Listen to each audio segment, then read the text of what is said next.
The entrance was buried under 6 feet of snow, but Bjorn Halverson didn't panic. While men in traditional cabins 20 miles away suffocated behind frozen doors they could never open, he simply crawled into his tunnel and began digging toward daylight. Before we begin, drop a comment and let us know where you're watching from, and if you love stories of frontier ingenuity that saved lives, hit subscribe because tomorrow's story might be even more unbelievable than this one. The snow had stopped falling 2 hours before dawn, but Bjorn Halverson couldn't sleep. He sat in the darkness of the cabin he had shared with Robert Nielsen for 3 winters, listening to silence that felt wrong.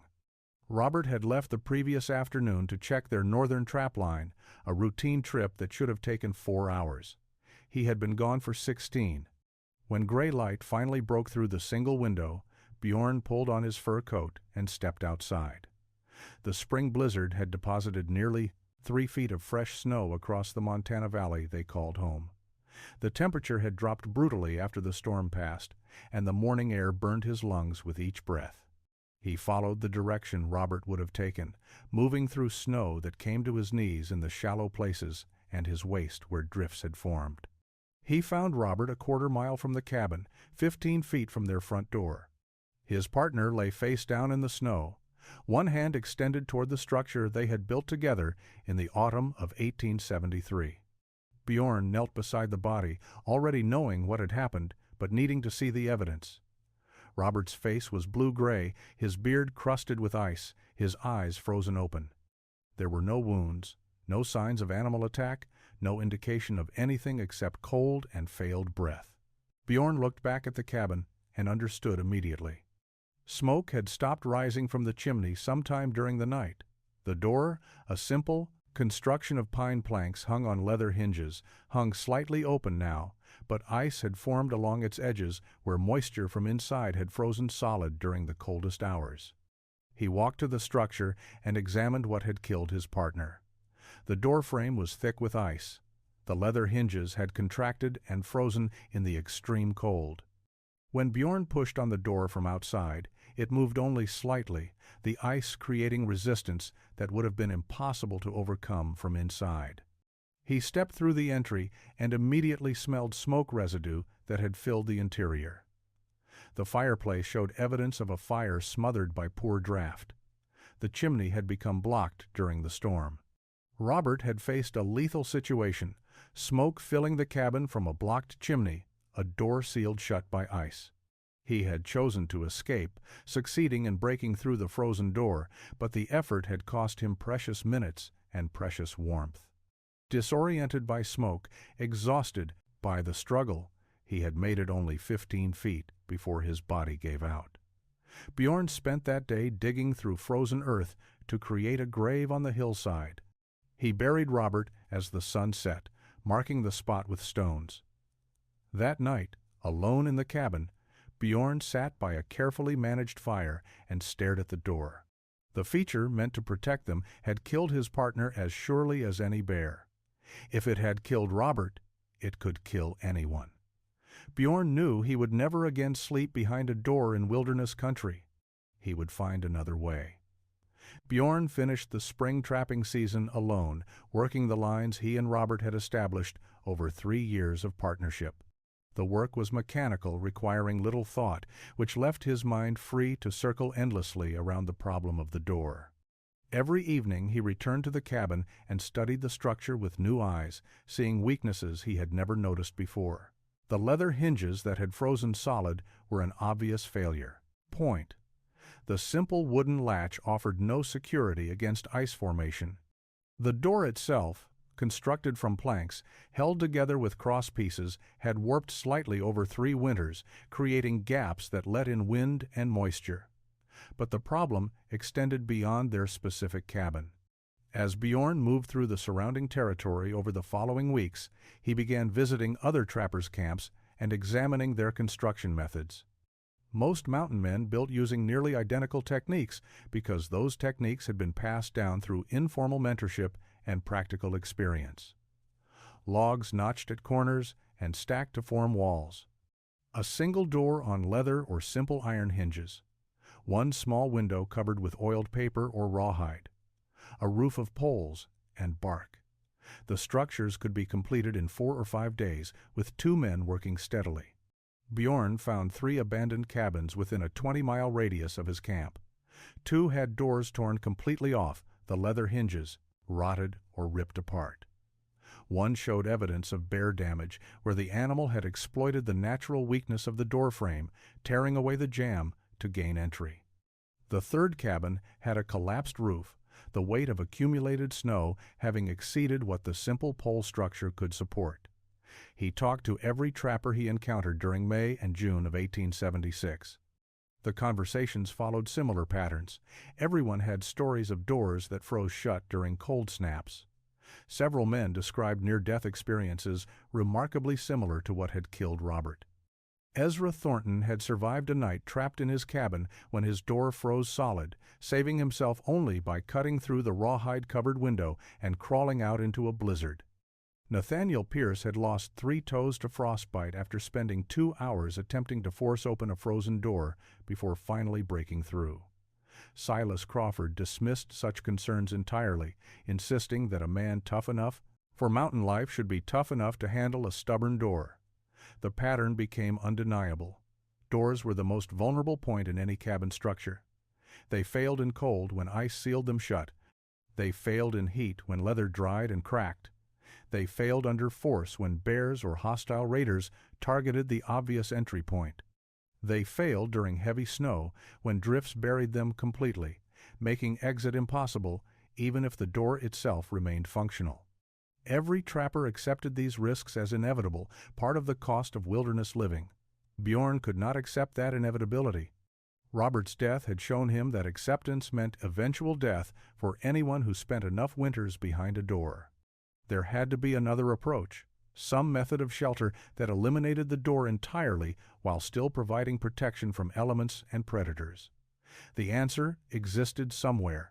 He simply had to find it. Bjorn sold his furs in early July and returned to the mountains by late month with a specific purpose. He was no longer trapping for profit, but studying for survival. He spent the first week of August observing animal dens throughout the valley, paying attention to creatures he had previously considered merely targets for pelts or threats to his supplies. He found a badger den on a south-facing slope and spent an entire afternoon watching the entrance. The opening was small, barely large enough for the animal to pass through, and it led into the hillside at a downward angle. There was no door, no vertical barrier that could freeze or jam. The badger entered and exited by simply crawling through a tunnel it had excavated into the earth. Bjorn examined the entrance closely after the animal left to hunt.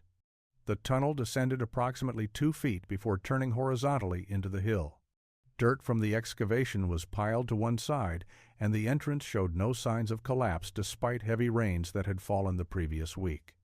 He found similar patterns in fox dens, marmot burrows, and even abandoned bear hibernation sites. None of these animals built doors. They dug into earth, creating tunnels that led to larger chambers where they slept, raised young, or waited out winter. The entrances could be temporarily blocked by snow, but the animals simply dug through from inside, pushing loose snow out of the way. There was nothing to freeze shut, nothing to jam, nothing to tear off hinges. Bjorn began to remember things from his childhood in Norway that he had not thought about in 20 years. His family's root cellar had been built partially underground, dug into a hillside behind their farmhouse. The entrance had been a simple opening with a wooden cover, but the structure itself was earth-banked on 3 sides. Inside, the temperature remained stable year-round. Potatoes, carrots, and preserved foods stored there never froze in winter and stayed cool in summer. The earth itself acted as insulation, moderating temperature extremes. He recalled a neighbor who had built a smokehouse using similar principles, setting it into a slope so that only the front face was exposed to weather. That structure had lasted decades, while conventional buildings around it required constant repair. The principle was simple but profound. Earth provided insulation, stability, and protection that wooden walls could never match. The more Bjorn thought about it, the more obvious the solution became. He had been thinking about shelter incorrectly his entire life. Traditional cabins were built upward, creating tall walls and peaked roofs that stood exposed to wind, snow, and temperature extremes. Every element fought against the structure. Wind pushed against walls, snow accumulated on roofs, rain found gaps in chinking, cold penetrated wooden barriers. But what if shelter was built into the earth instead of on top of it? What if a man lived like a badger, entering through a tunnel into a chamber protected by hillside and soil? There would be no door to freeze, no roof to collapse under snow, no walls exposed to wind. The earth itself would become the protection. Bjorn made his decision in mid-August. His next shelter would not be a cabin, it would be a tunnel. Bjorn selected his site in late August of 1876, choosing a hillside 3 miles from where he had buried Robert. The location offered southern exposure for maximum sunlight during winter months, good drainage to prevent water accumulation, and a slope gentle enough to dig into but steep enough to provide solid earth coverage. The hill rose approximately 30 feet above the surrounding valley floor, composed of dense clay soil mixed with rocks and tree roots. Other trappers noticed his choice immediately. Silas Crawford rode past on his way to check beaver ponds and stopped to watch Bjorn marking out dimensions with stakes and cord. "You're building on a slope?" Silas asked, his tone suggesting he had discovered evidence of insanity. "Water will flood you out, come spring melt." Bjorn explained his drainage plan, how the entrance would face downhill and water would naturally run away from the structure. Silas shook his head and rode away, unconvinced. 2 days later, Ezra Thornton arrived with similar concerns. "Digging into a hill makes no sense. You'll hit rock before you get 3 feet in." Bjorn had already tested the soil composition. He had dug test holes at various points along the hillside, examining what lay beneath the surface. The earth was workable, dense enough to hold its shape, but not so rocky that excavation would be impossible. He showed Ezra his test pits, explained his reasoning, and received only skepticism in return. By early September, Bjorn began serious excavation. He started at a point 20 feet up the hillside and began digging horizontally into the slope. His tools were simple: a shovel, a pickaxe, and leather sacks for hauling dirt. The work was brutally hard. Each shovelful of earth had to be loosened with the pick, loaded into a sack, carried outside, and dumped. Progress was measured in inches per day. The tunnel advanced slowly into the hillside. Bjorn maintained dimensions of approximately 4 feet wide and 5 feet high, large enough to crawl through comfortably, but small enough that the earth ceiling would support itself without immediate reinforcement. As he dug deeper, he piled the excavated soil to the sides of the entrance, creating berms that would later serve as additional wind protection. After 10 feet of horizontal tunnel, Bjorn began excavating the main chamber. This required different techniques. He had to remove significantly more earth while ensuring the ceiling remained stable. He worked carefully, leaving support pillars of undisturbed earth at intervals, planning to replace them later with wooden posts. The chamber gradually took shape, roughly 12 feet wide, 14 feet deep, and 7 feet high at the center. The excavation phase took 5 weeks. By early October, Bjorn had removed approximately 400 cubic feet of earth from the hillside. His hands were calloused and bleeding. His back ached constantly. Neighbors continued to mock his efforts. Nathaniel Pierce called it Halverson's grave and predicted Bjorn would bury himself alive. But the basic excavation was complete. Now came the engineering that would transform a hole in the ground into a shelter that could withstand anything the mountains offered. Bjorn spent the first week of October selecting and cutting logs. Unlike traditional cabin construction, where any reasonably straight tree would suffice, he needed specific dimensions and characteristics. He wanted logs approximately 10 inches in diameter, as uniform as possible along their length, from trees that had grown straight without excessive branches. He rejected dozens of candidates before finding suitable timber. Each log required hours of work. After felling the tree, he stripped the bark completely using a draw knife, then shaped the log to remove irregularities. The process was tedious, but Bjorn understood that uniform logs would stack more tightly and create stronger structures. He cut each log to 8-foot lengths for the tunnel lining and 12-foot lengths for the main chamber ceiling. The tunnel construction began with the ceiling. Bjorn positioned logs horizontally across the top of his excavated passage, laying them perpendicular to the tunnel's length. Each log rested on the earthen walls he had left during excavation, creating a natural support system. The logs touched each other along their length, forming a continuous ceiling with minimal gaps. He fitted them carefully, using wooden wedges to eliminate spaces where settling might occur. For the tunnel walls, he stacked logs horizontally along each side, creating sidewalls that rose from floor to ceiling.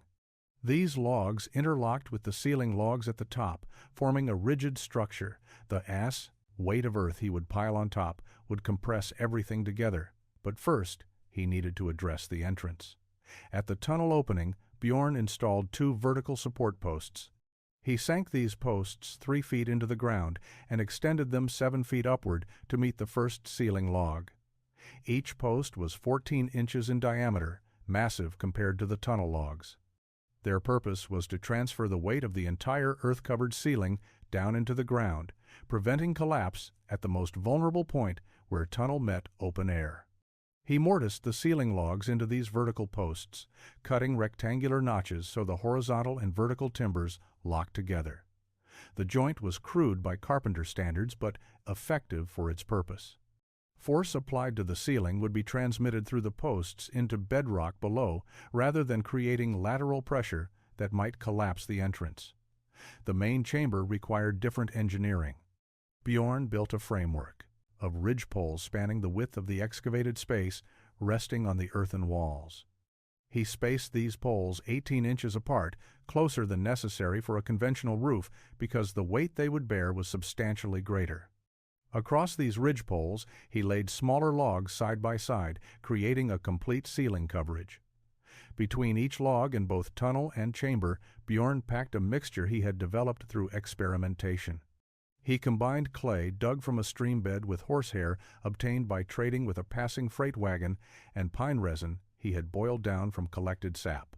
The mixture had adhesive properties when warm and hardened to a waterproof seal when cool. He worked it into every gap, creating barriers against water infiltration and cold air penetration. By late October, the log work was complete.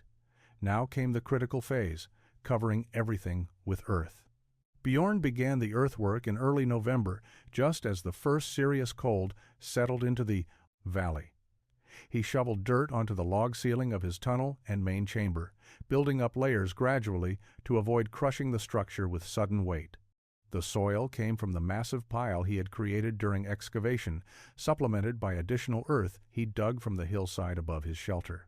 He worked methodically, adding 6 inches of coverage, waiting a day to ensure nothing shifted, then adding another 6 inches. Silas Crawford visited during the second week of November and stood watching Bjorn pile earth onto what appeared to be a completely buried structure. "You've lost your mind, Halverson," Silas said, shaking his head slowly. "You're building a badger hole, a grave for a man still breathing." Bjorn continued working without responding. He had learned that explanations were wasted on men determined to mock what they did not understand. The earth coverage eventually reached 3 feet thick over the main chamber and 2 feet over the tunnel. He shaped the surface to shed water away from the entrance, creating a dome that would prevent pooling during rain or snowmelt. Ezra Thornton arrived a few days later with Nathaniel Pierce. They sat on their horses and observed Bjorn installing a sleeping platform inside the main chamber, a raised wooden structure that would keep him 2 feet above the tunnel floor. "Real men build cabins that stand tall," Ezra called out. "Something you can see from a distance, something that shows you're not afraid of the wilderness." Nathaniel was more direct in his assessment. "First, heavy rain will flood that hole and drown you like a rat in a barrel. You're too stubborn to see sense, but at least you'll die alone and won't take anyone with you." The criticism continued through November as Bjorn completed the interior work. He built a small fireplace in one corner of the main chamber using flat stones he collected from the creek bed. The chimney was narrow, barely 6 inches in diameter, and extended upward through the earth-covered ceiling to exit 15 feet from the main entrance. He disguised the chimney outlet with a pile of dead branches that allowed smoke to escape while making the opening invisible from any distance. He constructed storage shelves along the earthen walls, braced with wooden supports driven into the packed soil. A small table built with the same careful joinery he had used throughout the project. Hooks mounted to ceiling beams for hanging tools and supplies. Every element was overbuilt by frontier standards, engineered to last decades rather than seasons. By late November, the shelter was functionally complete. The logs had weathered to a gray-brown that blended with the hillside. Moss had begun growing on the earth-covered roof, fed by moisture and helped along by fragments Bjorn had transplanted from the forest floor. From 50 yards away, the structure was nearly invisible, appearing as nothing more than a natural slope with a small, dark opening near ground level. The community had a name for it now, Halverson's Burrow. They said it with derision, but Bjorn accepted the name without complaint. Winter was coming, and words would matter less than engineering. The first snow fell on December 3, 1876. Bjorn woke in his earth lodge to complete silence, a stark contrast to the wind howl and timber creaking he had experienced in traditional cabins. He crawled through his tunnel to the entrance and found 8 inches of fresh snow had accumulated overnight, partially blocking the opening. He pushed through easily, the loose snow offering no resistance, and emerged into a white landscape transformed by the storm. The temperature had dropped to near zero, but inside his shelter, the air remained comfortable enough that his small fire had burned down to coals without making the space cold. Bjorn rebuilt the fire and prepared coffee, noting that he was using far less firewood than he had burned in previous winters. The earth insulation was performing exactly as he had calculated. Over the following weeks, a pattern established itself. Snow fell regularly, sometimes accumulating several feet around the entrance. Each morning, Bjorn would crawl to the opening and push through whatever snow had drifted against it during the night. The process took minutes, not the hours that clearing a traditional door required. He could dig from inside the tunnel, using it as a workspace, pushing excavated snow behind him into the entrance area where he could later haul it outside. The real test came during a 3-day storm in late December.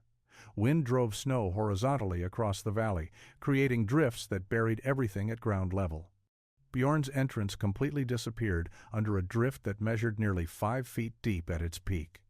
He waited until the storm ended, then began excavating from inside his tunnel. The work was straightforward.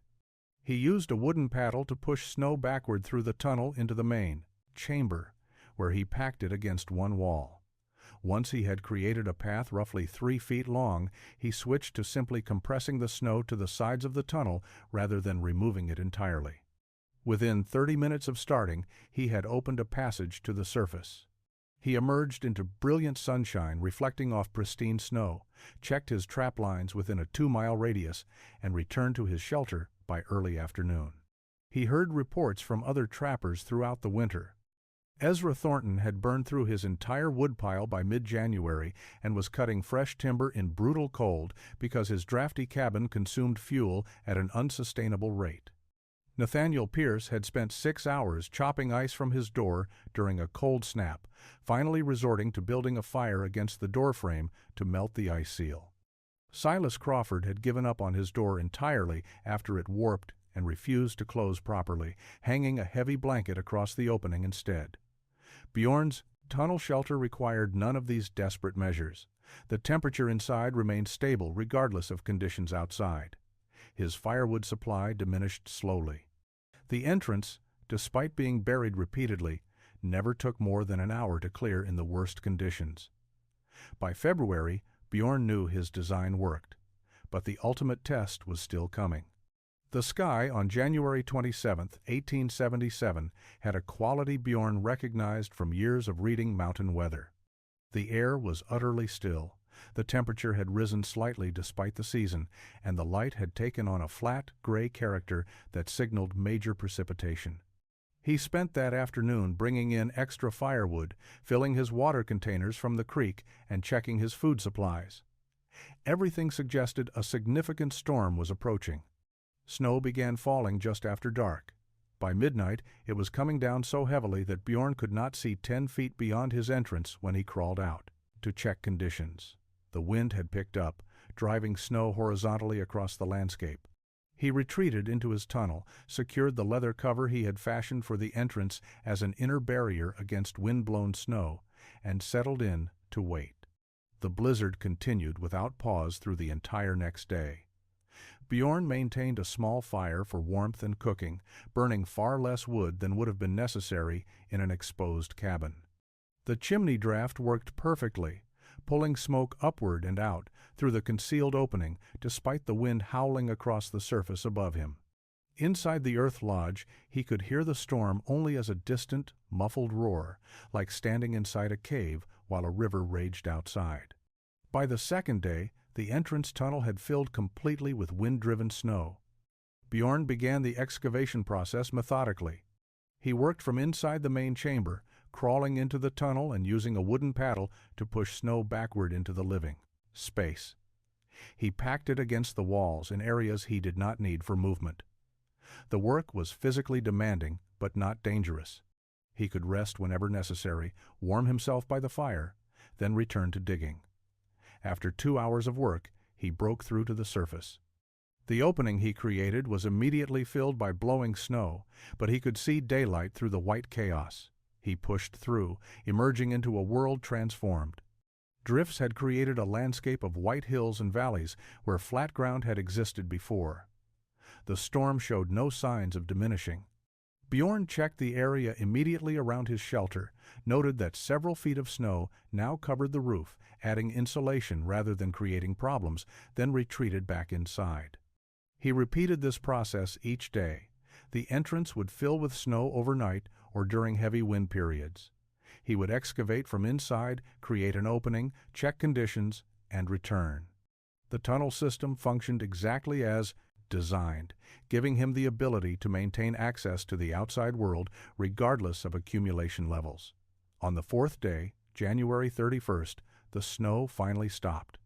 The wind continued for another 12 hours, redistributing what had fallen, then it too died away. Bjorn emerged into absolute stillness and sunshine, reflecting off snow that measured between 6 and 8 feet deep in the drifts. His tunnel entrance was completely buried, invisible beneath the white surface, but he had dug through it in less than an hour. The impossible had become routine. Bjorn spent the morning of February first checking his immediate area, but by afternoon he decided to visit the nearest trappers to assess how they had weathered the storm. Silas Crawford's cabin was closest, approximately 4 miles east across the valley. The journey that normally took an hour required 3 in the deep snow. Bjorn used snowshoes he had constructed from bent willow and rawhide, but even with them, movement was exhausting. He found Silas 30 yards from his cabin, frozen in the snow. The body was partially buried, one arm extended toward the structure. Bjorn approached and understood what had happened. Silas had attempted to exit his cabin after the door became buried or frozen shut. He had somehow broken through or dug out, but the effort had exhausted him. Disoriented by the whiteout conditions that had existed during the height of the storm, he had moved in the wrong direction. Instead of heading toward the nearest shelter or timber, he had wandered into open ground. His body showed he had fallen and never risen. Bjorn examined the cabin itself. Snow had drifted against the south wall where the door was located, creating a mass nearly 8 feet high. The door was visible only as a slight depression in the drift. From inside, Silas would have faced an impossible situation. He could not open the door against the weight of snow pressed against it. His only option had been to dig, but digging through 8 feet of wind-packed snow from inside a cabin, working through a doorway, would require hours of brutal labor. Silas had apparently succeeded, but the victory had killed him. Bjorn forced himself to continue checking other locations. He traveled south toward where Isaac Brennan lived with his wife and 2 young children. The journey took 2 more hours through snow that had drifted into massive formations, some reaching 10 feet high where the wind had sculpted them against terrain features. He found the Brennan cabin from a distance by spotting the collapsed roof. The structure had failed under the weight of accumulated snow, the simple pole and bark roof design unable to support what the storm had deposited. As Bjorn approached, he heard a sound that stopped him. A child crying, faint but unmistakable. He ran the last 100 yards, floundering through deep drifts. The cabin's roof had collapsed inward, but one corner remained partially intact. The family had crowded into this space, huddling together under blankets and what remained of their ceiling. Isaac looked up as Bjorn appeared in the doorway, his face showing relief, mixed with desperation. 3 days, Isaac said, his voice barely above a whisper. Roof came down the first night. We've been here since, afraid to move, afraid it would collapse completely. The wife held both children against her. All 4 were shaking with cold, despite the blankets. Their fire had gone out when the roof collapsed, snow having smothered it and made relighting impossible. Bjorn made a decision immediately. My shelter is 4 miles north. Can you walk? Isaac nodded, if it means living. The journey back to Bjorn's shelter took 5 hours. Isaac carried his youngest child, his wife carried the older boy. Bjorn led them through the snow, breaking trail and ensuring they did not become disoriented in the featureless white landscape. When they finally reached the hillside, Isaac stared in confusion at what appeared to be undisturbed terrain. "Where's your cabin?" he asked. Bjorn pointed at a small, dark opening at ground level, barely visible against the snow-covered slope. There. He crawled through the entrance tunnel first, then guided the family in one by one. They emerged into the main chamber and stopped, stunned by what they found. The space was warm, genuinely warm, despite having only a small fire burning in the stone fireplace. The walls were earthen but dry. The ceiling was logs covered with soil, but solid and stable. Everything about the structure contradicted their understanding of frontier shelter. Isaac's wife began crying softly. Whether from relief or exhaustion or simple warmth, Bjorn could not tell. He fed the family dried meat and hot broth, gave them blankets, and showed them where they could sleep. The main chamber that had seemed adequate for 1 man was cramped with 5 people, but it was survivable. Over the next 3 days, as the family recovered their strength, Isaac studied every detail of the tunnel shelter. He examined the horizontal log construction, the vertical support posts at the entrance, the earth coverage that provided insulation. He watched Bjorn excavate the entrance each morning when new snow had drifted against it, the process taking less than an hour regardless of accumulation. "It's warmer in here than our cabin ever was," Isaac said on the 3rd day. "Even with a fire going constantly, we fought drafts. This place holds heat like a root cellar." Bjorn explained the principles as he understood them. Earth insulation. Minimal opening to reduce heat loss. The tunnel acting as an airlock where cold air settled while warm air remained in the main chamber. The compression structure of the log ceiling supporting earth weight.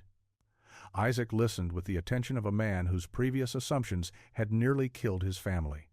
When the family finally left a week later, heading to a trading post where Isaac had relatives, he stopped at the entrance and looked back at the shelter that had saved them.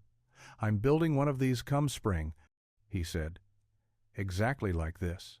Word spread through the scattered trapping community over the following months. Ezra Thornton visited in March, asking detailed questions about construction techniques. By summer of 1877, 3 trappers were excavating hillsides and stacking horizontal logs into tunnel frameworks.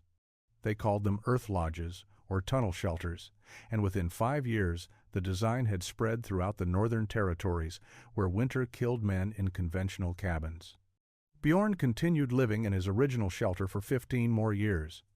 The structure outlasted every traditional cabin in the valley, the earth-integrated design, immune to the rot and settling that destroyed conventional construction. He had solved an impossible problem through observation and engineering, and in doing so, created something that lasted far beyond his own lifetime.